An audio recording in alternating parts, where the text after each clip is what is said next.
ఈశ్వరా నిన్ను ఎట్లా పూజించాలి శంకరా ఏ పూలు తేవాలి ఈశ్వరా నిన్ను ఎట్లా పూజించాలి శంకరా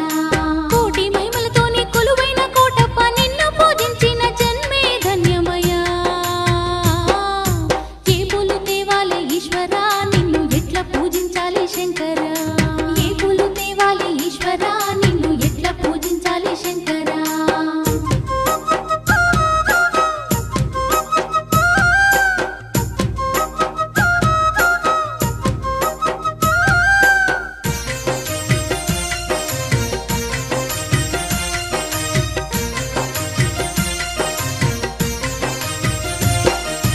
దివ్య మంగళ రూపం దీనుల కాచే హస్తం దిక్కులన్నీ ఏలే సక్కాని శంకర